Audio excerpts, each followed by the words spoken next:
I can't wait for the debate. This isn't bait for hate, but a sincere attempt to simply state how great it is that we live in a day and age when we can watch the debate stage where war of words is waged, and then take some small part in our country's fate. And as we participate, we demonstrate that our country is strong, always looking long, and will never capitulate. Never. Even though we hesitate because not one of them necessarily captivates. So no matter who the Electoral College ultimately nominates, or if the majority of the House elects their soulmate, no winning candidate can abate my gait, a thing I cannot overstate. So let me explain by giving it to you straight.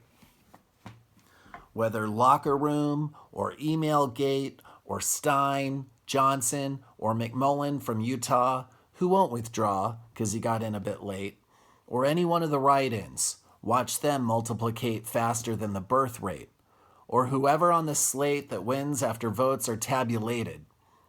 Because if yours isn't designated, don't hibernate, or lay down prostrate, or start popping nitrates, or vacate to a country that ends in 8, like the United Arab Emirates. That just came to me. This would be like putting the U.S. estate in probate to a former classmate. And if your candidate wins, try not to figuratively strangulate your mate who votes in a way you underrate right out of the gate, because that's a form of segregating after you failed to appreciate their emotional state as they attempted to circumnavigate an election the likes we haven't seen since the Great Emancipation. So instead, let's tolerate Jack's write-in and Jill's Steinen so we can cultivate love from what once was political hate. It's nowhere close to over when we swear in the next head of state. And how is that? Don't forget, there's this body of 535 in the House and the Senate, who take the time to legislate. And then there's the 8 or 9 who Supreme Court 8. Oh, which should provide comfort if the play doesn't go your way on November 8.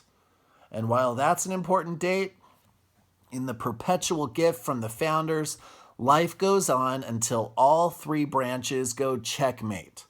And Americans from Maine to the Golden Gate renunciate the Constitution and go apostate, opening the floodgates to becoming some kind of police state where we all live in Section 8, or worse, go stagnate, living like primates, all Lord of the Flies, full of spies and unwise lies from bad guys we despise who exterminate. And if that happens, we'll either confederate, restore order within our former borders, or lose out to a modern-day Alexander the Great, who dictates to subordinates, filling crates with the remains of freedom fighters his teammates cremate. Ugh. But in any case, don't lose face. The chase for the base that's home plate doesn't end with this race. So I say, thanks for the opportunity to skate through the thoughts that percolate as I navigate politics from here in the Golden State, where I sat when I said I can't wait for the debate. Great. It's a little long. Gate. A long gate. That was a long gate.